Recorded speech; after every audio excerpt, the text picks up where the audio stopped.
Hello hello hello hello hello.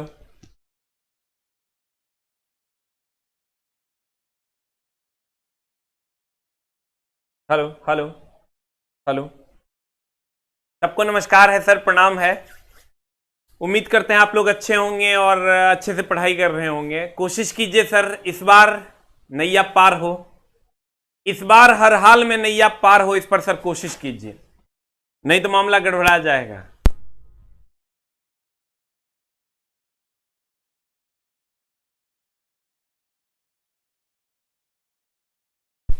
तो sir उम्मीद करते हैं कि आप लोग अच्छे से पढ़ रहे होंगे और खूब मजे ले रहे होंगे। ठंडी में पढ़ाई का मजा ही कुछ और है।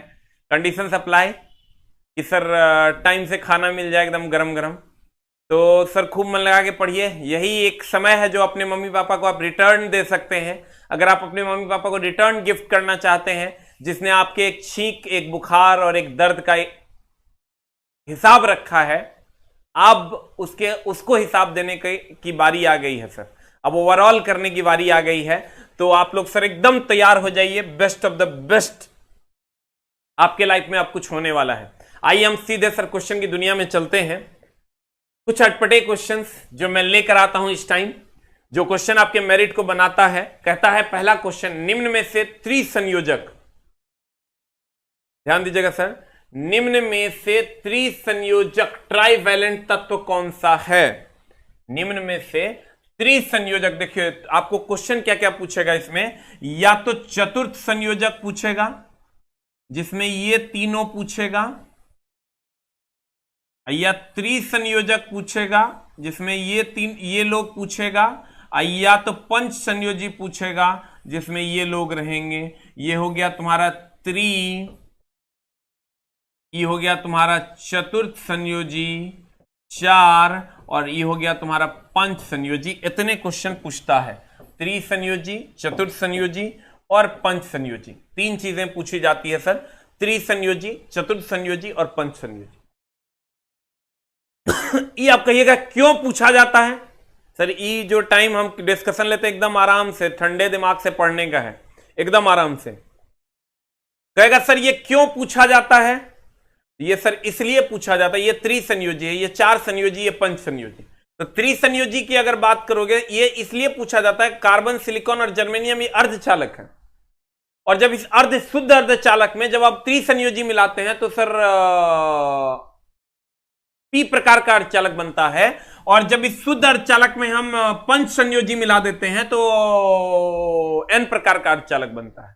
ये एन प्रकार और पी प्रकार का अर्धचालक होता है, इसीलिए ही पूछता है। तो जब भी आपको पूछेगा, इतने में से ऑप्शन रहेगा, या तो इसमें, इसमें और इसमें। कहेगा निम्न में से कौन त्रिसंयोजी है, तो इसमें से एगो रहेगा, तीन गो रहेगा, या एगो रहेगा, उस टाइप का ऑप्शन बना के देगा। जैसे निम्न में से त्रिसंयोजी तत्व कौन सा है? जैसे त्रिसंयोजी कहेगा तो BALGAINTI, देखो इसमें से कौन सा है? बोरॉन भी है, एल्युमिनियम भी है, इंडियम भी है। तो आंसर हो जाएगा ये सभी। You will get the answer. Answer is D for dog. हम आपको क्या बोले सर? या तो ये पूछेगा, या तो ये पूछेगा, या तो ये त्रिसंयोजी, चतुर्थ संयोजी या पंच संयोजी, इतना सर पूछता है। इसलिए सर एकदम याद रखिए इसको। हम ये लोग याद रखते हैं, बाल गंगा इंडियन तिलक, बाल गंगा इंडियन तिलक, बाल गंगा इंडियन तिलक। ये तो सब जानता है, carbon silicon germanium, carbon silicon germanium, carbon silicon germanium चतुर्थ संयोजी है।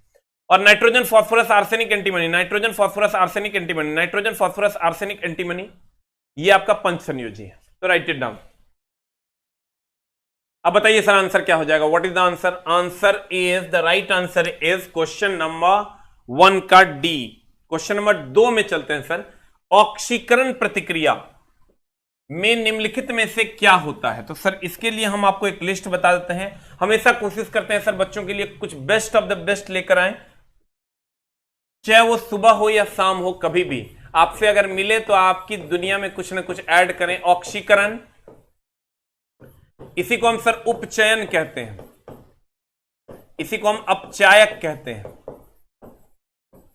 और एक होता है अवकरण, अवकरण को हम अपचयन कहते हैं, और इसी को हम उपचायक कहते हैं। सर इसमें इलेक्ट्रॉन का त्याग होता है, हो गया, और इसमें इलेक्ट्रॉन ग्रहण होता है।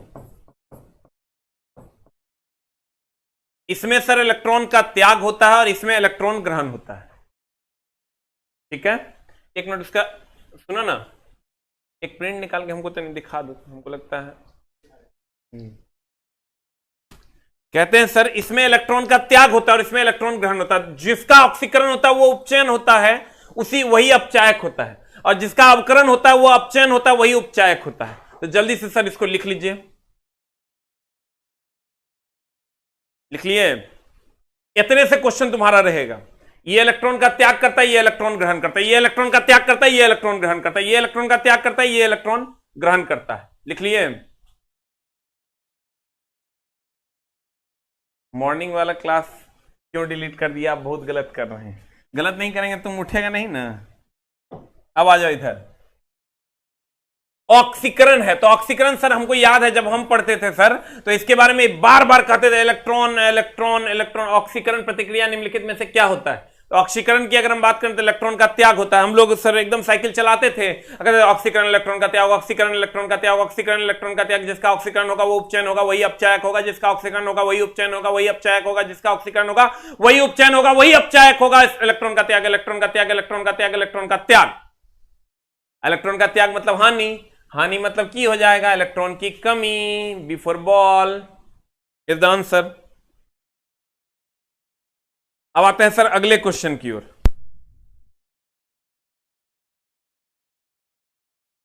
एक मिनट चला, एक मिनट।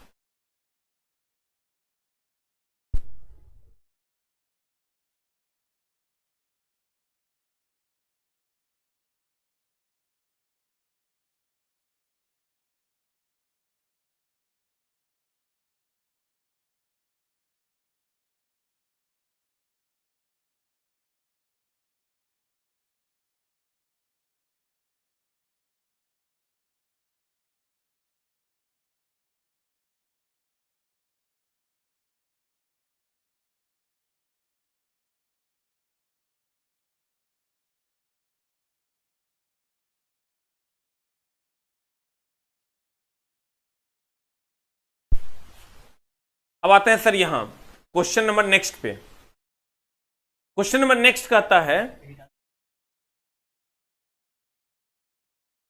क्वेश्चन नंबर नेक्स्ट कहता है तापीय अपघटन के दौरान अमोनियम नाइट्रेट उत्पन्न करता है। सर ये तापीय अपघटन है NH4NO3। इसके दौरान ये क्या उत्पन्न करता है? तो आंसर हो जाएगा N2O और H2O। NH3NO3 अमोनियम नाइट्रेट ये गर्म होता है तो N2O और H2O गैस निकलता है। अब मामला क्या है सर कि यहां पर ये तुमको खूब पूछा जाता है, ये रिएक्शन तुम हर हाल में याद रखो क्योंकि अमोनियम नाइट्रेट का हीटिंग पूछता है। इसका आंसर हो जाएगा N2O और H2O। You will get the answer.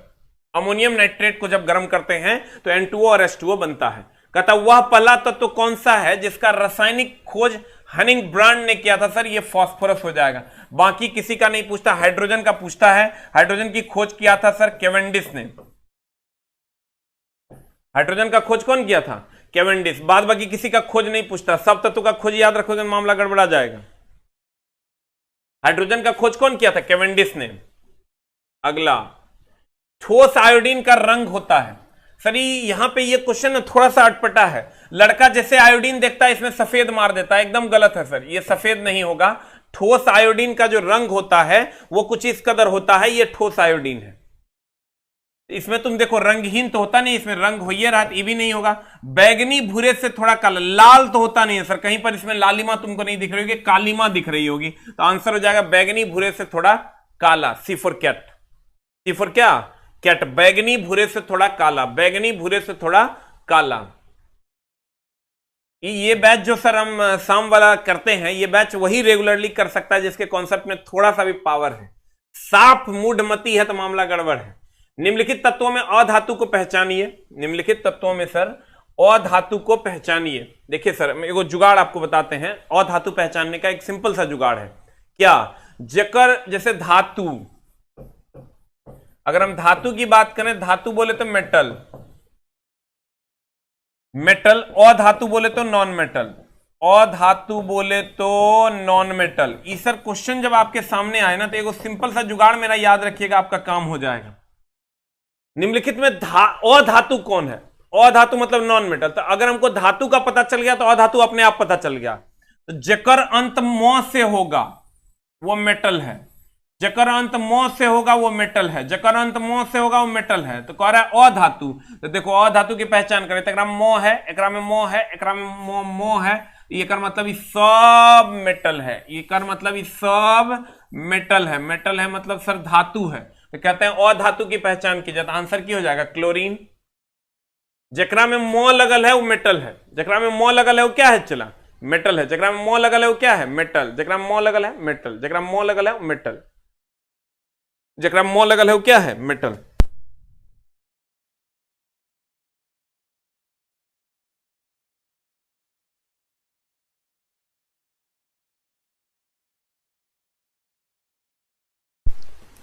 Answer बताइए क्या हो जाएगा सर। अधातु जैसे सर आप एकदम ध्यान रखिएगा, जेकर एक बोर्ड का ही क्वेश्चन है सर, अधिकतर आई तो सब जानता है, आयरन निकेल कोबाल्ट धातु है ही नहीं जानता है, ये सब जानता है, सोना चांदी धातु है सब जानता है। इसके अलावा जितना भी धातु है सब में मो लगल रहता है। देखो आयरन निकेल कोबाल्ट सोना चांदी ये धातु है, सब जानते हैं, नहीं जानते, नहीं जानती। Iron nickel cobalt, iron nickel cobalt सोना चांदी धातु है, बाद बाकी जितना धातु है सब में मो लगल है, मो मो मो हो धातु, एक मतलब क्लोरीन। आंसर बना लेना, एक पे जो भी क्वेश्चन आएगा तुमसे बन जाएगा, लेकिन कंडीशन सप्लाई कि आयरन निकेल कोबाल्ट आयरन सोना चांदी ये सब तुमको पता होना चाहिए कि धातु है, ठीक है। अगले क्वेश्चन पे चलते हैं। चला एकदम हड़बड़ाना नहीं है, ये बैच तुम तभी कर सकता है मेरा ये वाला क्लास जब तुम्हारा सर काम होगा। इतना सुबह आप जगा देते हैं, इसके लिए रो रहा है अरे दाना। निम्नलिखित में से क्या स्वच्छ ईंधन का गुण है। आज एक लड़का जो है मेरा वीडियो अपलोड कर दिया है, उस पर हमने कॉपीराइट कर दिया है, वो वीडियो उसका मामला गड़बड़ा जाएगा, इसलिए कोई भी वीडियो मेरा सुबह वाला अपलोड नहीं करेगा, और आज तो अब तो एकदम नहीं कर पाएगा क्योंकि उसको अनलिस्टेड कर रहे हैं। देखो कहता है निम्नलिखित में से, इसलिए सुबह भोरे भोर हर हाल में उठना है, दूसरा कोई उपाय नहीं है। निम्नलिखित में से क्या स्वच्छ ईंधन का गुण है। यहां लड़का बहुत अधिक ग्रीन हाउस गैस उत्पन्न करना, सर ग्रीन हाउस गैस कोई उत्पन्न नहीं करता है यहां पर। आंसर ये भी तुम मार सकता है, लेकिन आंसर प्रदूषण मुक्त ही होगा, इसमें में कोई झोल झाल नहीं है। निम्नलिखित में से क्या स्वच्छ ईंधन का गुण है। ये जो सर स्वच्छ ईंधन होगा तो प्रदूषण नहीं करेगा। अब स्वच्छ ईंधन कौन कौन है, तो स्वच्छ ईंधन की अगर बात करोगे, स्वच्छ ईंधन की अगर बात करोगे, सबसे स्वच्छ ईंधन हाइड्रोजन है, और उससे स्वच्छ ईंधन सीएनजी है, ये भी लिख लो। हाइड्रोजन आपका पहला ऑप्शन होगा, नहीं रहेगा तो सीएनजी आंसर होगा, जल्दी से लिखो। सबसे स्वच्छ ईंधन अगर कहेगा तो हाइड्रोजन मारना, सबसे स्वच्छ ईंधन अगर कहेगा तो हाइड्रोजन मारना, अगर ये नहीं रहेगा तब सीएनजी मारना, जल्दी से लिखो। सुबह 6:30 बजे ट्रेंडिंग क्वेश्चंस के साथ मैं आता हूं, कल भी आने वाला हूं। आप लोग का सेवा है सर, और सबसे बड़ा कि आप लोगों का सर बहुत बहुत धन्यवाद कि कल 25,000 प्लस बच्चे सुबह में 6:30 बजे लाइव थे। इसको कहते हैं जोश और जुनून, जज्बाए मोहब्बत, जबकि हम नाचते नहीं हैं, सिर्फ और सिर्फ कॉन्सेप्ट देते हैं। ये है बच्चे सर जो अब एकदम तैयार हैं। 25,000 प्लस 25,676 बच्चे लाइव थे सुबह 6:30 बजे। जुनून देखो इन बच्चों का, एकदम सर नमस्कार है, सैल्यूट है आपके जुनून को। और अभी भी सर 9,000 की संख्या में आप लाइव आते हो सर, सैल्यूट है। कोई इंटरटेनमेंट नहीं, सिर्फ क्वेश्चन, और सर तब भी आप सर क्वेश्चन को एंटरटेन करते हो, ये मेरे लिए बहुत बड़ी बात है सर। स्वच्छ ईंधन सबसे ज्यादा हाइड्रोजन, उससे कम सीएनजी। अगले क्वेश्चन पे चलते हैं। कहता है पेट्रोलियम के शोधन, अभी तो सर अटपटे क्वेश्चन मिलने वाला है आपको, अभी सर मेरिट बनाने वाला क्वेश्चन है, और वो जो मेरिट तक पहुंचाएगा। कहते हैं सर पेट्रोलियम के शोधन के दौरान प्राप्त केरोसिन निम्नलिखित में से किसके निर्माण में प्रयोग किया जाता है। सर देखिए ये तो एकदम सोचने वाली बात है, इस पर जब आप सोचोगे तब भी आपको आंसर मिल जाएगा। बोर्ड का क्वेश्चन है, कहता है पेट्रोलियम के शोधन के दौरान प्राप्त केरोसिन निम्नलिखित में से किसके निर्माण में प्रयोग किया जाता है। ये जो केरोसिन है सर, ये किसके निर्माण में प्रयोग किया जाता है। आप ये सोचिए सर, जेट ईंधन, जेट सर समझ, जो जेट फायर जेट वगैरह चलता है उसमें केरोसिन डालिएगा। सोचिए सर क्वेश्चन के बारे में, तब समझ में आएगा। डरिए नहीं, पेट्रोलियम के शोधन के दौरान प्राप्त केरोसिन, ये जो केरोसिन हमको प्राप्त होता है, निम्नलिखित में से किसके निर्माण में प्रयोग किया जाएगा? तो बताओ जेट ईंधन। जेट ईंधन में तो एकदम केरोसिन डाल देगा, ये तो सोचने वाली बात है। तो एक को बचेगा केवल ए नहीं होगा, ए और बी भी नहीं होगा, तो आंसर एक को बचेगा पैराफिन। आंसर पैराफिन क्या है सर? ये मोम है, मोम का प्रकार है ये। पैराफिन क्या है सर? मोम है, इसलिए आंसर हो जाएगा क्या? B for ball. सर जितना प्यार आप दे रहे हो, जो मांगोगे वो दे देंगे, मांग के देखना, फेफड़ा काट के दे देंगे तरह हम। अब तो मौत भी एकदम जो है ना हसीन लगेगी। चला जब क्या कहें, मतलब वर्ड्स नहीं है मेरे पास।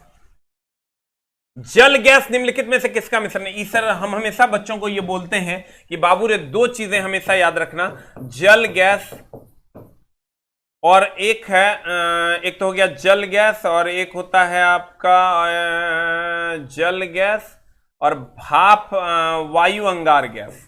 Very good. देखो हम कंफ्यूज नहीं करते हैं, तुम भी कंफ्यूज करता होगा। हम कंफ्यूज करते हैं तो हम सोचने लगते हैं कि होगा जल गैस और वायु अंगार गैस, इसको हम सर भाप अंगार गैस भी कहते हैं।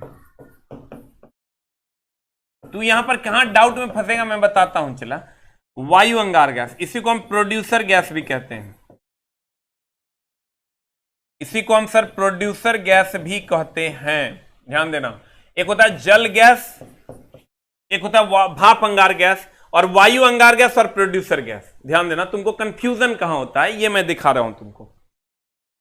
तुमको लगता है जल गैस प्रोड्यूसर गैस है कि भाप अंगार गैस प्रोड्यूसर गैस है कि वायु अंगार गैस प्रोड्यूसर गैस है, क्योंकि प्रोड्यूसर जो वर्ड है ना, इससे क्लियर ही नहीं होता कि मां कसम चुटमल जाएगा कहां।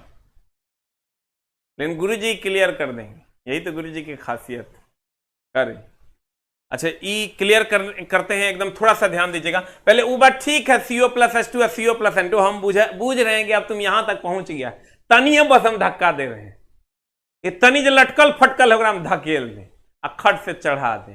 कहता है जल गैस और भाप अंगार गैस। तुम लोग सर जितना भी प्रीवियस ईयर पढ़ते हो तो ये सर ध्यान रखना, कुछ लोग तो किताबें को गलत मानने लगते हैं। कोई भी किताब आप पढ़ते हैं लगता है हो ये किताबें गलती है। नहीं चला, गलती नहीं है, तुम सोच नहीं पा रहा है वहां तक, क्योंकि क्वेश्चन का स्टैंडर्ड बहुत हाई हो चुका है।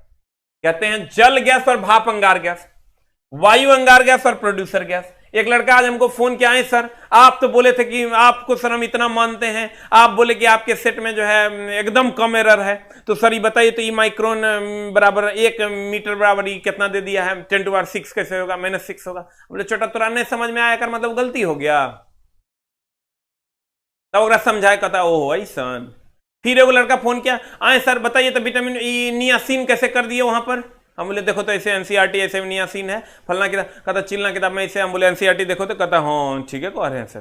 फिर 114 एगो आया लड़का फोन करता है, सर आपको हम इतना आइडियल मानते हैं, हम रेलवे में नौकरी करते हैं सर, आप कैसे लिख दिए सर 114 तत्व, 118 कहे नहीं लिखे सर। हम बोले छोटा जब तोरा हम पढ़ाए हैं, तू नौकरी कर रहा है तो 114 118 तू बुझ रहा था, हम नहीं बुझ रहे हैं।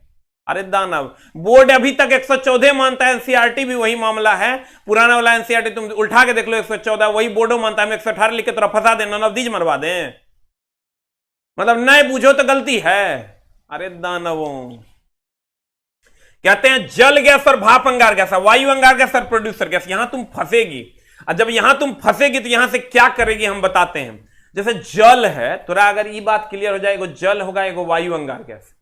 अब कौन भाप अंगार गैस है, कौन प्रोड्यूसर गैस है? एकदम सिंपल है, जल है तो भाप निकलेगा, जल है तो भाप निकलेगा। एक मतलब वायु अंगार गैस है तो प्रोड्यूसर गैस होगा।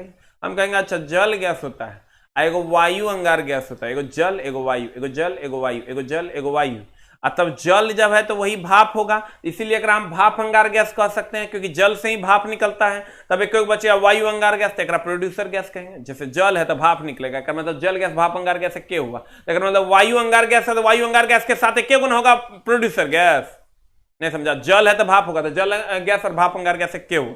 अब वायु अंगार गैस और प्रोड्यूसर गैस अलग अलग हो गया, जल भाप वायु अंगार गैस, इसके साथ प्रोड्यूसर गैस। इस सर CO कॉमन है। जल में अधिक हाइड्रोजन होता है कि नाइट्रोजन, तो जल में हम कहेंगे हाइड्रोजन होता है, उसमें नाइट्रोजन कहां होता है, H2O होता है। और कहेंगे वायु अंगार गैस, तो वायु में क्या होता है, नाइट्रोजन के हाइड्रोजन, तो कहेंगे नाइट्रोजन, तो ये हो जाएगा CO+N2। लड़का को प्रॉब्लम क्या होता है, भाई मेरे हम हमेशा ही जुगाड़ बता देते हैं बच्चा को कि बच्चा हमारे कंफ्यूज नहीं करे, भाई हमारे कंफ्यूज नहीं करे, इसके लिए गुरुजी जुगाड़ बताते हैं कि देखो बाबू रे, CO कॉमन होगा, CO कॉमन होगा, CO कॉमन होगा, CO कॉमन होगा। अब अगर हाइड्रोजन की बात कर, जल है तो हाइड्रोजन होगा, और सर अगर वायु है तो नाइट्रोजन हो जाएगा, क्योंकि नाइट्रोजन की मात्रा वायु में ज्यादा होती है और जल में हाइड्रोजन होता है। जल्दी से लिख लीजिए सर, जल्दी जल्दी लिख लो रे भैया। अब सुबह 6:30 बजे के कुंभ में तू आओ, कल चला 35,000 करना है, हम आओ 25,000 है, 25,000, 26,000, 27,000, जितना तुम आ सकते हो। Welcome to the batch. आइए सर नेक्स्ट में, अब बताइए सर, कहता है जल है तो CO फिक्स है, अब +H2 होगा। देखो कहने है आंसर, कार्बन डाइऑक्साइड एवं ब्यूटेन, एवं कार्बन मोनोऑक्साइड एवं हाइड्रोजन। मारना सी पकड़ के, सरियाव ने सी पकड़ के।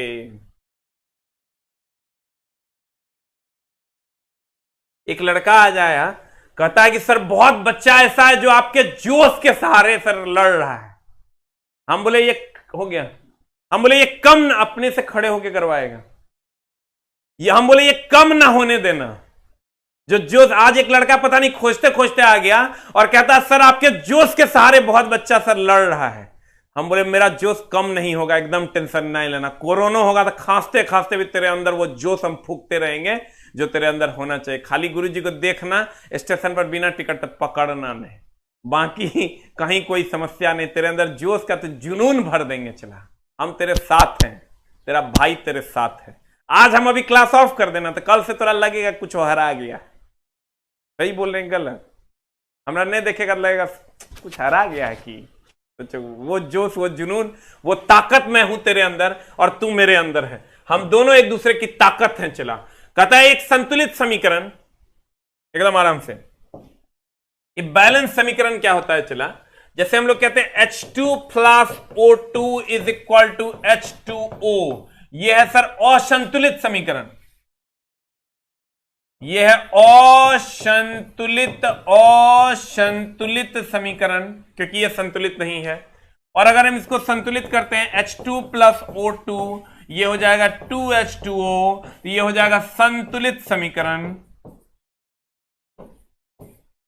एकदम ये असर्शन रीजन टाइप देख के तो एकदम नहीं घबराना है, संतुलित हो जाएगा। बता चला की हो जाएगा, 1 × 2 = 2, ये हो जाएगा 2, ऑक्सीजन होता है 16, 16 दूनी हो गया 32। अरे ये हाइड्रोजन 1 × 2 आई 16 दूनी 32, आई कहते 16 × 2 = 18। तो चला देखो, तो द्रव्यमान की बात करोगे, द्रव्यमान बैलेंस नहीं है। देखो 32 × 2 = 34 हो गया, इस साइड 18 है। अगर परमाणु की बात करोगे, परमाणु देखो बैलेंस नहीं है। परमाणु कितना है सर, 2 परमाणु यहां है, 2 परमाणु यहां है, 1 1 2 परमाणु यहां है, 2 1 3 परमाणु, ये भी बैलेंस नहीं है। देखो 2 2 4 आई साइड 3 है। अगर अणु बैलेंस करोगे, अणु भी बैलेंस है कि नहीं देख लो, अणु बैलेंस 1 अणु 1 अणु 1 अणु 1 अणु, यहां तो 1 गो अणु है, इस साइड 2 गो अणु हो गया, इस साइड 1 गो अणु है। अब यहां आ जाओ, चला संतुलित समीकरण में, यहां द्रव्यमान निकालोगे तो ये हो जाएगा 1 × 2 = 2, ये हो जाएगा 16 दूनी 32, ये हो जाएगा 16 × 2 = 18 दूनी 36। H2O यहां पे हो जाएगा, चला 2 2 2 2 2 हो गया, ये हो जाएगा 2, ये हो जाएगा 4, तब ना संतुलित होगा। देखो ना, ये चला एकदम आराम से, ये 2 दूनी 4, ये हो गया 2। पढ़ना होगा, यहां भोजपुरी गाना पे डांस नहीं करते हैं, ये सोच के नहीं आना कि इसके जाके जाने में मजा देगा, मजा कुछ नहीं आने वाला। कॉन्सेप्ट का मजा लेना चाहते तभी यहां पधारो। कहते हैं 2 दूनी 4, 16 दूनी 32, अब 16 × 2 = 18 दूनी 36। तो देखो तुम 32 और 4 36, संतुलित समीकरण 32 4 36, इस साइड भी 36। अब परमाणु भी अगर लोगे तो परमाणु लोगे ना जान हमार, तो 2 दूनी 4 परमाणु, आई 2 परमाणु, आई 2 1 3 दूनी 6 परमाणु। तो कैसे गिनते हैं, कल क्वेश्चन लाए थे, आज सुबह हो लाए थे परमाणु गिनने वाला। 2 1 3 और 3 दूनी 6, यहां कहते हैं 2, यहां कहते हैं 2 दूनी 4। जल्दी से लिख लो। यहां देखो क्या, 4 2 6 6, 32 4 36 36, यानी संतुलित रासायनिक समीकरण में द्रव्यमान और परमाणु संख्या, परमाणुओं की संख्या दोनों संतुलित होती है। देखो 4 2 6, इस साइड भी 6, 32 4 36, इस साइड भी 36। इसमें नहीं होता है, देखो 32 2 34, इस साइड 18 है, 2 2 4, इस साइड 3 है। जल्दी से लिख।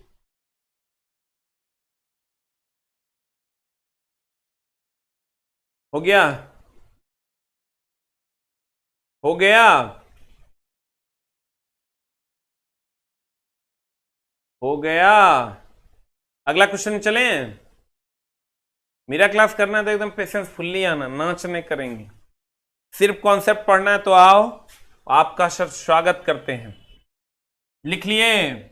अब आइए तो क्वेश्चन में कहता है एक संतुलित रासायनिक समीकरण, एकदम सही बात है, में अभिकारक, अभिकारक मतलब हो गया इस साइड वाला, और उत्पाद हो गया उस साइड वाला, रिएक्टेंट जिसको कहते हैं। अभिकारक और उत्पादों के में सभी तत्वों के परमाणुओं की संख्या समान होती है। देखो एकदम संतुलित रासायनिक समीकरण में परमाणुओं की संख्या 4 2 6, इस साइड भी 6, एकदम सही है ये स्टेटमेंट। कहता है एक असंतुलित रासायनिक समीकरण में अभिकारकों और उत्पादों की संख्या असमान होती है, एकदम सही बात है। अभिकारक की संख्या हो गई 1 1 1 2 और उत्पाद की संख्या 1 है, तो ये असमान है। आंसर बता की होगा, आंसर बता की होगा, आंसर बता की होगा। ए और बी दोनों सत्य है, आंसर ए की बी किसी की डी, जल्दी लिख। आंसर बता क्या होगा, ए की बी किसी की डी, व्हाट इज आंसर? ए की बी किसी की डी, आंसर हो जाएगा चला ए। अब अगले क्वेश्चन की ओर चलते हैं। अगला क्वेश्चन कहता है उत्क्रमणीय अभिक्रिया। एक है यदि किसी अभिक्रियाशील धातु के पृष्ठ पर, देखो उत्क्रमणीय अभिक्रिया होता है जैसे N2 प्लस H2, ये दे देगा तुमको NH3, ध्यान देना चला। अगर N2 N2 N2 plus H2, ये दे देगा आपको NH3 NH3। तो अगर ये सर उत्क्रमणीय है, उत्क्रमणीय मतलब N2 प्लस H2 बराबर NH3 भी बनेगा, और NH3 से N2 प्लस H2 भी बन जाएगा, ये उत्क्रमणीय है। अब उत्क्रमणीय मतलब रिएक्टेंट से प्रोडक्ट भी बनेगा, प्रोडक्ट से फिर रिएक्टेंट बनेगा, यानी अभिकारक से उत्पाद बनेगा, उत्पाद से अभिकारक बनेगा, अगर पढ़े आंसर। अब क्वेश्चन पढ़िए, उत्क्रमणीय अभिक्रिया, कौन अभिक्रिया चला, उत्क्रमणीय अभिक्रिया क्या है, क्वेश्चन को पढ़िए। क्वेश्चन पढ़ने के बाद हमको आंसर बताइए, पहले आप अपने से क्वेश्चन पढ़िए। तो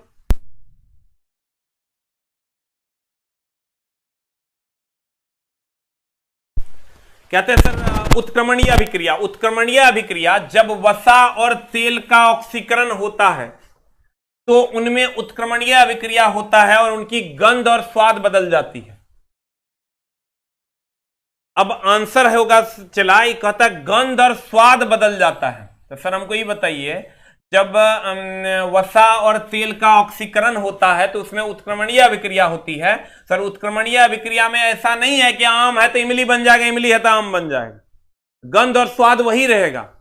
अगर दो चीजें आपस में मिलेगी तो उसका स्वाद वैसा ही रहेगा। ये कहता है सर स्वाद बदल जाएगा, तो गलत है एकदम सरासर, न गंध बदलेगा न स्वाद। यदि किसी अभिक्रियाशील धातु के पृष्ठ पर हवा, पानी या उसके पास के अन्य पदार्थों का प्रभाव पड़ता है तो इसे संचारित होना कहा जाता है, और इस प्रभाव को संचारण कहते हैं। एकदम सही बात है सर। अगर कोई अभिक्रियाशील धातु है, अभिक्रियाशील धातु जैसे आयरन है, और आयरन को सर अगर हवा और पानी के संपर्क में आएगा तो उस पर जंग लगता है, जंग लगना संचारण कहलाता है। एकदम सही कथन है सर, ये स्टेटमेंट सही है। आंसर केवल बी सत्य है। केवल कौन सत्य है? बी सत्य है। आंसर क्या हो जाएगा सर? A for Apple. अगला, किसी विस्फोट के कारण समुद्र के तल पर बनने वाली लहरें होती है। सर अनुप्रस्थ का मतलब होता है टेढ़ा मेढ़ा, अनुप्रस्थ का मतलब होता है टेढ़ा मेढ़ा, और अनुदैर्ध्य का मतलब होता है सर सीधा, अनुदैर्ध्य का मतलब होता है सर सीधा। तो सर हमको ये बताइए, क्वेश्चन नंबर 12 का आंसर हो जाएगा आपका, गौर फरमाइएगा, किसी विस्फोट के कारण समुद्र तल के पर बनने वाली लहरें। अगर आपको कहेगा समुद्र पर, जैसे लड़का मारता है समुद्र पर लहरें बनती है ऐसे ऐसे, तो लड़का खट से मार देता है अनुप्रस्थ। ये क्वेश्चन हम इससे पहले बहुत पहले लेके आए थे। लड़का क्या करता है, कहता किसी विस्फोट के कारण समुद्र के तल पर बनने वाली लहरें, तो समुद्र के तल पर अनुप्रस्थ बनता है ऐसे ऐसे, लेकिन अगर विस्फोट के कारण देगा चला, तो कोई भी चीज विस्फोट करता है तो सीधे निकलता है, सीधे सीधे सीधे, और सीधे निकलता है तो अनुदैर्ध्य हो जाए। अगर कहेगा समुद्र की लहरें तो कहेंगे अनुप्रस्थ, कहेगा विस्फोट के कारण समुद्र की लहरें तो विस्फोट होगा, सीधा जाएगा अनुदैर्ध्य। लिख लो इसको, एकदम आराम से चला, कॉन्सेप्ट की मम्मी डैडी है, एकदम आराम से। कहते हैं समुद्र की, समुद्र समुद्र समुद्र समुद्र समुद्र, समुद्र की लहरें, समुद्र की लहरें अगर कहेगा तो टेढ़ी मेढ़ी होती है, अनुप्रस्थ।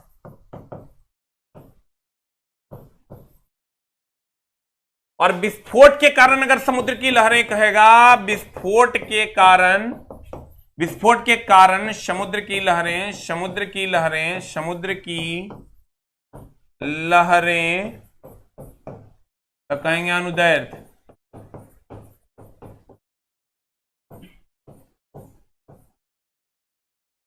अनुदैर्ध्य, राइट इट डाउन, जल्दी लिख। सर जब ये विस्फोट होता है ना, तो जैसे विस्फोट होगा, हमको ही बताओ, रुको, एक लड़का लिखा नहीं समझे, जैसे ही विस्फोट होता है, विस्फोट होता है तो ऐसे भागता है। कभी देखा है कोई चीज विस्फोट करे तो ऐसे ऐसे भागे? जब भी विस्फोट होगा ऐसे भागे, ऐसे भागे, मतलब कोई भी चीज विस्फोट होने के बाद ऐसे भागता है, क्योंकि इंटेंसिटी ज्यादा होती है तो सीधा भागता है। तो सीधा भागता है तो सर क्या होगा? अनुदैर्ध्य होगा। अगर विस्फोट नहीं होगा, नॉर्मल समुद्र की लहरें ऐसे ऐसे होती है, मतलब अनुप्रस्थ होगी। तो जल्दी से लिख लीजिए सर। आरा की धरती से प्रणाम, अब फरना की धरती से, चिलना की धरती से। वो लड़का लिख रहा है, गलत बता रहे हैं सर। अब ले, अगर हम की कर सकते हैं, मतलब अब गुरु जी पे भी ऐसा इल्जाम, ये ड्रीम क्लासेस, देखो ये कोई कोचिंग वाला है, ये लिखता है गलत बता रहे हैं सर। चेक कर लेते हैं ना भाई, कहना गलत हो गया। ले, एकदम ड्रीम क्लासेस, ये सारी मारेंगे दानव कहीं का। देखो ना कितना ये ड्रीम क्लासेस है, कोई गड़बड़ा देंगे हम।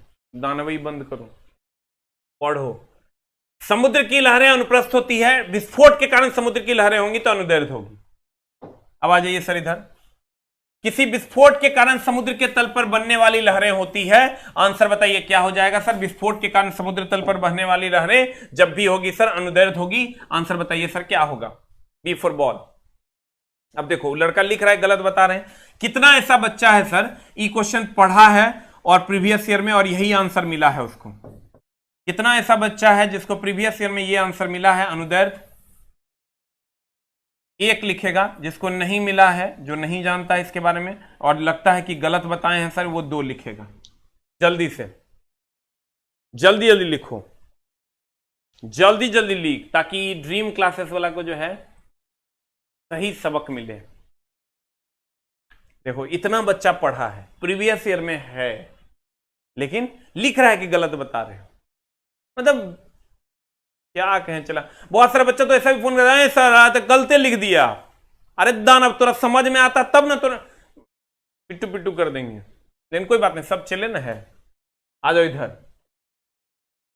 जब ये विस्फोट कहेगा ना चला, तो अनुदैर्ध्य मार देना। कहता जब प्रकाश की किरण ई चला, इस बार फॉरेस्ट गार्ड में पूछा है ये क्वेश्चन। ये फॉरेस्ट गार्ड में ये क्वेश्चन पूछा है, अगर आप देखे होंगे तो जरूर देखे होंगे।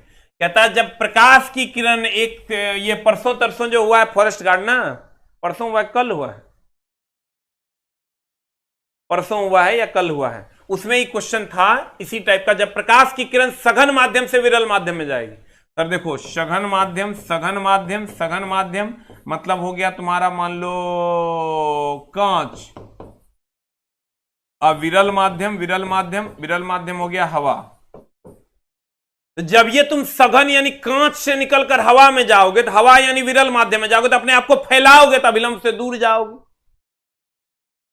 और जब हवा से निकलकर कांच में जाओगे यानी सघन माध्यम में जाओगे, सघन में आदमी क्या करेगा? सघन जंगल में जाओगे तो अपने आप को सिकुड़ाओगे। सघन मतलब समझ लो जंगल, जकरा में बहुत सघनता है, तो सिकुड़ाएंगे।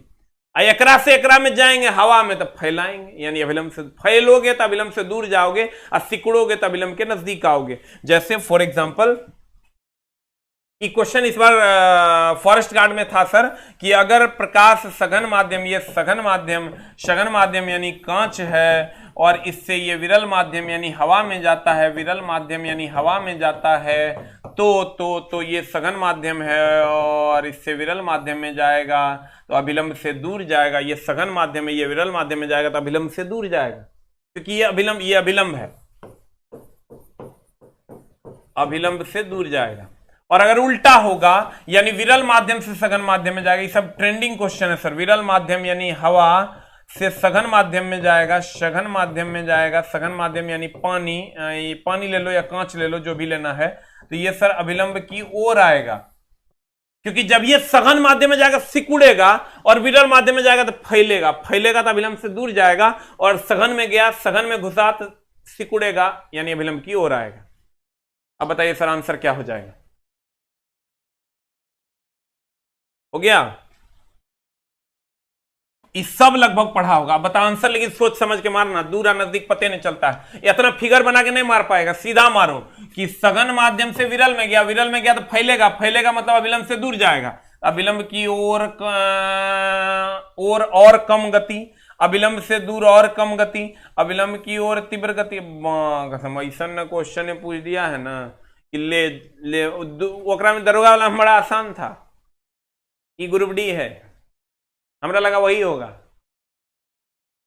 ले हम वही सोच के दिए कि कह देंगे फॉरेस्ट गार्ड बुलाई, तो ओकरो 2 कदम आगे है। अब क्वेश्चन ही कह रहा है कि जब प्रकाश सघन माध्यम से विरल माध्यम में जाएगी, लड़का तो यही जानता है, विचरण करती है तो यह झुकती है, अभिलंब की ओर कम गति। देखो सघन से विरल में करिए दो ना तो बड़ा दर्द देगा। सघन से विरल में एक क्लास चला, जितना बच्चा कर रहा है ना रेगुलरली, समझ लो कि ओकर बेड़ा पार हो गया है, ओकरा पायरिया वाली कनिया नहीं मिलेगा, एक फिक्स बात है, ठीक ना, एकदम फ्रेश ब्रश वाला मिलेगा। कहते हैं जब सघन से विरल में जाएगा तो कहते हैं अभिलंब से दूर जाएगा, ऐसे। अब क्वेश्चन पढ़ो, जब अभिलंब से दूर जाएगा तो विरल में कोई जाएगा, मान लो घना जंगल है, सघन है, एकरा से तू रोड पे आ गया तो तीव्र गति से दौड़ेगा रे, घना जंगल में तो एकदम बच बचा के निकल रहा था। और जब विरल में जाएगा तो गति तुम्हारी तीव्र ना हो जाएगी, क्योंकि वहां कुछ नहीं है, कोई जंगल फंगल नहीं है, जंगल फंगल नहीं है, तेजी से दौड़ जाएंगे, यानी तीव्र गति से होगा, लेकिन अभिलंब से दूर जाएगा। अब बताओ आंसर क्या होगा? पहले तो अभिलंब की ओर को काट दो, अभिलंब की ओर होवे नहीं करेगा। चूंकि विरल में गया तो मतलब फैलेगा मतलब तीव्र ना होगा, क्योंकि सर घना जंगल से रोड पर चला गया है। तो बता आंसर की होगा? जब ये सघन से विरल में गया, अभिलंब से दूर जाएगा तो अभिलंब की ओर काट दो। अब दूर बच गया ये दोनों, एगो है कम गति, एगो है तीव्र गति। आंसर हो जाएगा डी फॉर डॉग। डॉग माने कुत्ता। सबको नमस्कार है सर, प्रणाम है। खाली कुछ नहीं चला, याद रखना दुआओं में, और कभी मिल जाए स्टेशन पे तो गिरफ्तार न करना, बस यही चाहते हैं तेरे से। गिरफ्तार किया तो बहुत पिट्टू करेंगे, तू थोड़े गिरफ्तार करेगा, तेरे पास लेके आएगा, कहेगा देखिए ये अपराधी है। यही बात यहां लिखा हुआ है। चला, इसलिए हमको छोड़ देना, प्लीज प्लीज प्लीज हमको छोड़ देना, ठीक ना। उस टाइम रिक्वेस्ट करेंगे तो अच्छा नहीं लगेगा, अब ये कर लेते हैं, क्योंकि ये बैच सर वही कर सकता है ना अगर इधर खोपड़िया में दम है, ठीक ना। मैथो रीजनिंग पढ़ना, खाली साइंसे नहीं पढ़ना, मैथो रीजनिंग पढ़ना, नहीं तो गड़बड़ हो जाता। कहते हैं प्रकाश की किरण पानी से ग्लास तक, देखो चला पानी है, आई ग्लास है, तो पानी हो गया विरल माध्यम, क्योंकि सर विरल है, ग्लास इसके कंपैरिजन में सघन माध्यम हो गया। कल का भी क्वेश्चन सेट है, चला 6:30 बजे मिलेंगे। प्रकाश की किरण पानी से ग्लास तक जाती है, यानी विरल से सघन में जा रही है, विरल से सघन में जा रही है। पढ़ो पढ़ो पढ़ो, प्रकाश की किरण विरल से सघन में जा रही है, तो क्या होगा? विरल से सघन में न गया, विरल से सघन में न गया, सघन में जाएगा तो अभिलंब की ओर आएगा। तो देखो सामान्य अभिलंब को ही सामान्य भी कहते हैं, सामान्य है ना, एकरे अभिलंब कहते हैं। सामान्य की ओर गति से बढ़ता है, गति से बढ़ता है। जब ये सर विरल है विरल है तुम्हारा, विरल है, विरल है, एकदम आराम से, विरल है, विरल है पानी यहां। सघन में गया, सघन मतलब सर ग्लास में गया, विरल से सघन में गया, तो सघन में गया सिकुड़ेगा, सिकुड़ेगा, जंगल में गया है तो धीमा न हो जाएगा। सघन मतलब एकदम घना, जंगल में गया है धीमा हो जाएगा, तो अभिलंब की ओर आएगा और धीमा हो जाएगा। तो की ओर, सामान्य की ओर, सामान्य की ओर, ये होगा, दूर वाला काट दो। अब चलो, और गति से बढ़ेगा कि धीमा होगा, बता आंसर की होगा। अब गुरुजी का चलवा आंसर मार न देता है। C for cat, C for cat. अगला क्वेश्चन, डैश की चालकता अधिकतम होती है। ये क्वेश्चन जब हम देखे ना तो हमरो दिमाग खनक गया। आज तक का इस टॉपिक का मेरा सबसे अच्छा क्वेश्चन है, और एकदम ओरिजिनल प्रीवियस ईयर है, चला एकदम ओरिजिनल, कहीं कोई झोल नहीं है। तुरा नहीं विश्वास तो वोटिंग करवा देंगे। जे मानता है कि क्वेश्चन सेट में देखा है 8 टाइप करो जल्दी से, प्रीवियस ईयर में जे देखा है जल्दी से 8 टाइप कर दो, ताकि उन दुष्टों को यह जवाब मिले कि इसके साथ फेक क्वेश्चन नहीं पढ़ाता है। तब ये समझ लेना कि अगर गुरुजी के बताए हुए प्रश्नों से प्रश्न नहीं आए, इसका मतलब प्रीवियस ईयर से क्वेश्चन नहीं पूछा। क्योंकि सर ओरिजिनल क्वेश्चन पढ़ाने से फुर्सत कहां जब फेक पढ़ाएंगे। देख लो, वोटिंग हो गई। कहते हैं ये जो से चला, हम क्या कहें, डैश की चालकता अधिकतम होती है, डैश की चालकता अधिकतम होती है। रात में सुतल थे और सुतले सुतल सपना देख रहे हैं कि हम ज्वाइनिंग लेटर बांट रहे हैं सबको, जैसे लाइव आया था, ठीक ना, काश सच हो जाता। कहते हैं डैश की चालकता अधिकतम होती है। लड़का आओ ने देखेगा ताओ कहेगा इलेक्ट्रॉन, आगे माय आयन हो तो आंसर। पता क्यों? ठोस धातु के तार में विद्युत धारा का प्रवाह इलेक्ट्रॉन के कारण होता है, जबकि वैद्युत अपघट्य में धारा का प्रवाह आयन के कारण होता है। ये जो वैद्युत अपघट्य होता है, चला देखना, रुक रे चला रुक। ठोस में विद्युत धारा का प्रवाह इलेक्ट्रॉन के कारण, और वैद्युत अपघट्य की अगर हम बात करें, वैद्युत अपघट्य की अगर हम बात करें, वैद्युत अपघट्य की अगर हम बात करें, तो इसमें विद्युत धारा का प्रवाह आयन के कारण। वैद्युत अपघट्य में अगर विद्युत धारा का प्रवाह की बात करें तो आयन के कारण। आयन बोले तो इलेक्ट्रॉन बोले तो माइनस ना, आयन बोले तो प्लस माइनस दोनों। आहा, देखो, अगर ठोस बोले तो इलेक्ट्रॉन यानी माइनस, और वैद्युत अपघट्य बोले तो आयन बोले तो प्लस और माइनस। अगर में दोनों है तो तेजी से न होगा, अगर में एक इलेक्ट्रॉन है तो धीमा न होगा, एक में धीमी गति क्योंकि अकेले विद्युत धारा का प्रवाह, आई तेज गति क्योंकि पॉजिटिव निगेटिव दोनों मिलकर धारा का प्रवाह। अब गुरुजी के क्वेश्चन तुम्हारे सामने हैं, गुरुजी कितना अच्छा पढ़ाते हैं। जल्दी से सर, जल्दी से नोट कर लीजिए और मेरी तारीफ भी कभी कभार कीजिए।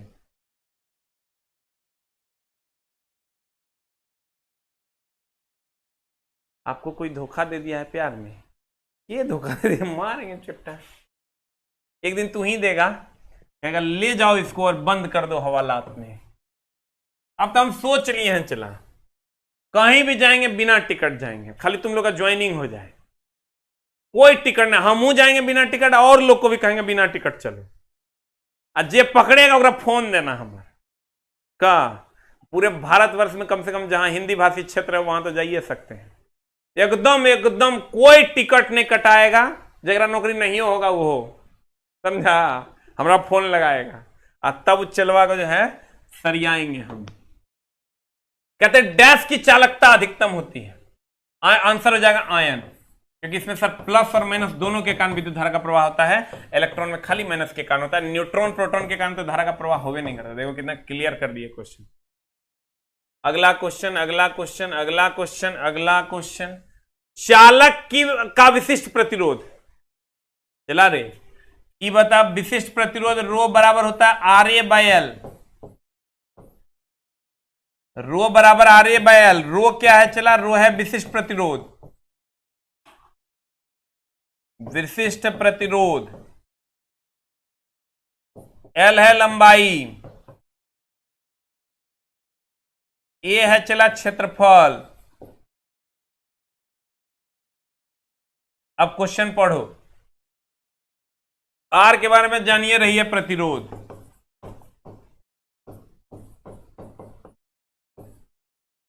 हम लोग की बीवी होती है चला, अभी छोड़ देती है हमको, मतलब हम ऊपर सेकंड थर्ड फ्लोर पे रहते हैं, नीचे मिल नहीं पाते हैं, नहाए नहीं है सुबह से, अब सोच रहे हैं कि नहाएंगे, नहा नहीं पा रहे हैं।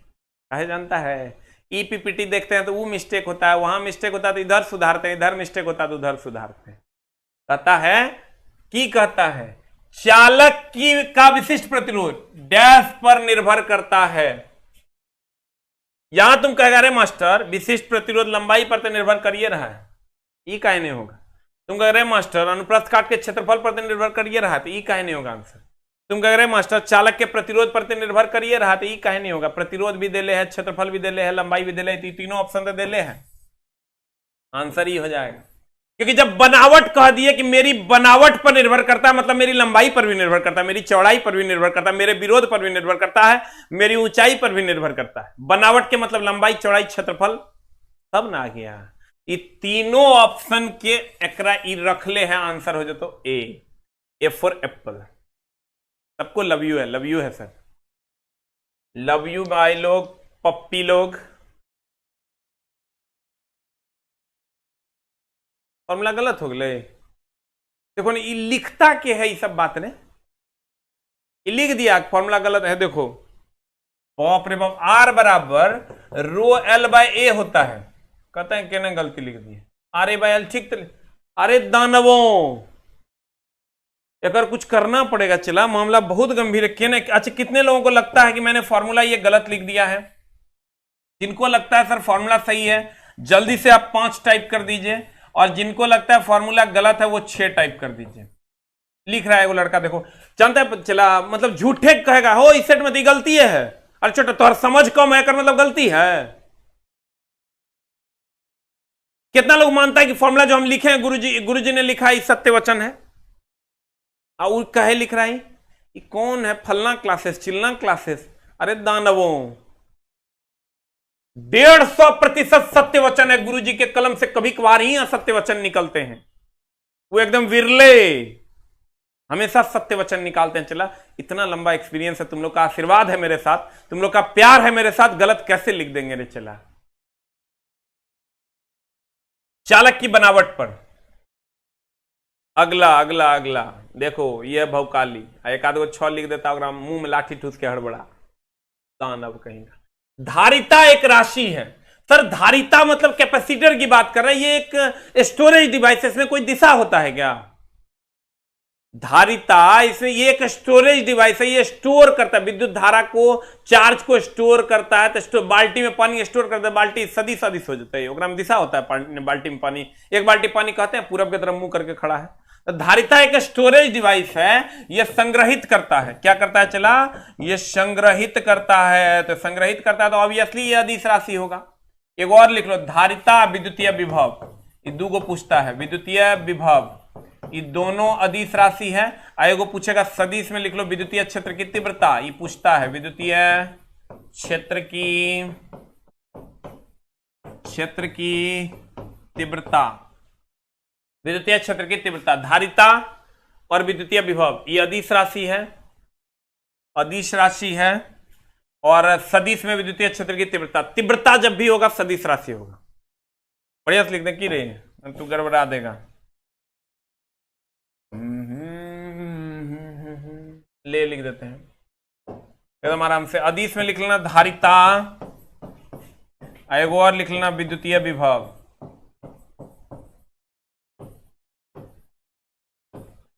विद्युतीय विभव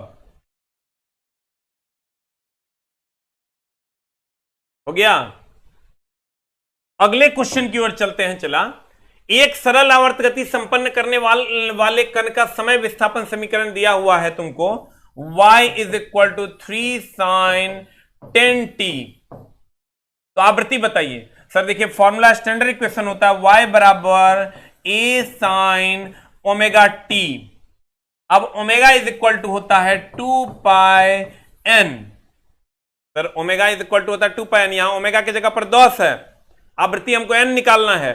सर इससे इस स्टैंडर्ड इक्वेशन से जब कंपैरिजन करोगे तो स्टैंडर्ड इक्वेशन से जब ये स्टैंडर्ड इक्वेशन है चला, इससे जब कंपेयर करोगे तो ए के जगह पर 3 है, ओमेगा की जगह पर 10 है, ओमेगा की जगह पर क्या है 10, तो ओमेगा की जगह पर हम ले लेते हैं 10 into 2 into pi into N, N के जगह पर हो जाएगा 10/2 पाई, 2 पंच 10, देखो इतने आंसर है का 10/2 ये पाई आंसर है चला, तो यही आंसर हो जाएगा। देख लो आंसर बता, अगर यही आयाम कहता तो 3 हो जाता आंसर, आंसर हो जाएगा सी फॉर कैट। देखो फिर से बताते हैं, y बराबर a sin ओमेगा टी होता है, तो y बराबर a sin omega T, a की जगह a आयाम है, पढ़ा होगा तुम ओमेगा 10, ओमेगा कितना 10, तो आंसर हो जाएगा चला ओमेगा 10 2 पाई एन, तो यहां से n बराबर 10/2 पाई हो गया। एंजाइम क्या है सर, बताइए आंसर क्या हो जाएगा, व्हाट इज एंजाइम, एंजाइम क्या है sir, what is enzyme, enzyme sir एक प्रकार का प्रोटीन है, वसा नहीं होगा, आरएनए भी नहीं होगा, आंसर होगा सर एंजाइम एक प्रकार का क्या है, प्रोटीन है, एकदम आराम से मारना ना मामला गड़बड़ा जाएगा। अगला क्वेश्चन है तुम्हारा चला, लार में कौन सा एंजाइम पाया जाता है, बताओ आंसर क्या हो जाएगा, लार में कौन सा एंजाइम पाया जाता है, आंसर हो जाएगा टाइलिन, ये लार में पाया जाता है। रेनिन की अगर हम बात करें, ये डेयरी उद्योग में, रेनिन की अगर हम बात करें डेयरी उद्योग में यानी दूध में, डेयरी उद्योग ये थोड़ा सा घुमा के दे देता है, डेयरी उद्योग दे देगा, दूध में भी होता है सर। उसके बाद अगर हम बात करें सर रेनिन, उसके बाद रेनिन के बाद अगर हम बात करें टेनिन की, टेनिन का उपयोग सर चाय वगैरह में तुम जानता होगा, चाय में। रेजिन की अगर बात करोगे, ये झाग उत्पन्न करता है, झाग उत्पन्न करता, इस सर सेविंग क्रीम में होता है, और टाइलिन तो तुम्हारा लार में होता है, तो यह आंसर हो गया तुम्हारा। देखो रेनिन डेयरी उद्योग यानी दूध में आप कह सकते हो, दूध में, टेनिन आप चाय में, टाइलिन तो लार में हो गया, रेजिन झाग उत्पन्न करता है, ये वेरी वेरी इंपॉर्टेंट सर, बहुत बार पूछा है, रेनिन झाग उत्पन्न करता है और ग्लिसरीन नमी बनाए रखता है, ग्लिसरीन नमी बनाए रखता है, रेजिन झाग उत्पन्न करता है, रेजिन झाग उत्पन्न करता है, रेजिन झाग उत्पन्न करता है। ग्लिसरीन जो हम लोग सर नहीं लगाते हैं ठंडी में, ओकरा में जो चिपचिपाहट लाता है वो ग्लिसरीन लाता है, तो कहते हैं कौन कौन साबुन देखना लगा लोगे, कहता है डव, अगर आप लगा लिए मां कसम पूरा का पूरा एकदम जो चिपचिपाहट बरकरार रहेगा, मतलब ओकरा में की है तो ओकरा में ग्लिसरीन है, कथी है ग्लिसरीन, की करता है नमी बनाए रखता है, की करता है चला नमी बनाए रखता है, ठीक है। तो ये था आपका सर आज का प्रश्न, उम्मीद करते हैं आपको आज का प्रश्न अच्छा लगा होगा। अब चला मामला ये है कि मेरी दादी का डेथ हो गया है, तुम लोगों को भी पता होगा, उनका देहांत हो गया है, और हमको कब हो सकता है हमको 1-2 दिन 3 दिन के लिए हमको छुट्टी मारना पड़ेगा। संजोग ऐसा है कि शनिवार रविवार सोमवार क्रियाकर्म है उनका, और मंगलवार 4 दिन का मामला है, लेकिन हम कोशिश में लगे हुए हैं कि किसी तरह इस 4 को 3 या 2 में बदला जा सके। बहुत कोशिश करेंगे तो 3 दिन में हम इसको बदल सकते हैं, लेकिन 2-3 दिन तो सर दादी हमको बहुत मानती थी, समझिए कि मतलब बता नहीं सकते हैं। हमको याद है कि मछली जो है मम्मी नहीं बना देती थी, एगो मछली हम पकड़ के लाते थे बंसी में, मम्मी हमको पूरा सरिया के डोज देती थी, लपड़ा थपड़ा देती थी। अब मम्मी जब सो जाती थी तो वो दादी जो है मतलब लगभग 111-12वें साल में वो उनका देहांत हुआ है, और कभी कोई दवाई उन्होंने नहीं खाई, कभी किसी डॉक्टर के पास नहीं गई, और कभी बीमार नहीं पड़ी। अंत समय तक कभी किसी डॉक्टर ने उनको नहीं छुआ होगा या नस देखा होगा, न शुगर, न डायबिटीज, न हाई ब्लड प्रेशर, न लो ब्लड प्रेशर, मतलब बता नहीं सकते। और पान दिन भर में सर कम से कम लगभग 60 से 70 खिल्ली पान, रात भर में 30 से 35 खिल्ली पान, जर्दा, मतलब अनलिमिटेड डाउनलोडिंग में, महीना में हमको लगता है आधा किलो से 3 पौवा जर्दा खा जाती थी, और कुछ नहीं हुआ अंत समय तक, एक दवाई कभी नहीं खाई, और 112 साल की उम्र में उनका देहांत हुआ। हमको याद है चला कि मतलब समझो कि वही बात है, आत्मा शुद्ध था, इसीलिए मौत ने भी हंस के गले लगा लिया। मतलब नहीं तो आजकल तो सर मौत भी नहीं मिलती है लोगों को, सच पूछो तो मौत भी, लोग मौत के लिए तरस रहे हैं, लेकिन लोगों को मौत नहीं मिलती। रात में खाना खाई और उनका देहांत हो गया अगले दिन। मामला यह, एक मछली वो बना के हमको, बना के और झोल दे के, ये भी नहीं कि तर के, पूरा झोल दे के तब हमको खिला देती थी कि देखो मम्मी जब तक उठेगी तब तक तो हम बना के खिलाते। मतलब 90 साल की उम्र में जब उनको सर प्योर वेजिटेरियन थी, तब भी मछली को काट के मेरे लिए बनाया करती थी। तो मेरा तो सर उनके अंतिम भोज में, उनके श्राद्ध कर्म में जाना अनिवार्य है। अगर एक दो तीन दिन के लिए हमको हर हाल में सर जाना ही पड़ेगा, दूसरा कोई उपाय नहीं हमको दिख रहा है। हम एकदम बाध्य हैं सर, और पूरे फैमिली में समझिए कि कोई करने वाला नहीं है। यहाँ से 2-4-5 को चलवा के ले जाएंगे, तब वहां जाके सब काम होगा।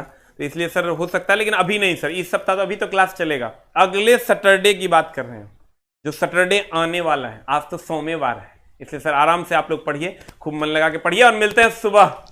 आंधी तूफान 25,000 प्लस लाइव था। आज देखते हैं कल क्या होता है। आप लोगों का सर स्वागत है कल सुबह की क्लास में। थैंक यू वेरी मच, नमस्कार। आपका टाइम नहीं लेंगे सर, टाटा बाय बाय। जल्दी से लव यू बोल दो, हम भी गुड नाइट बोल देते हैं, और जल्दी से आप लोग पढ़ाई में भेज जाइए। जल्दी से लव यू बोल दो, लव यू बोल जल्दी से, तब हमको लगेगा तुम हमसे प्यार करता है। Thank you very much, thank you thank you thank you thank you thank you. Morning में आपका स्वागत करेंगे सर, आइए। Thank you very much.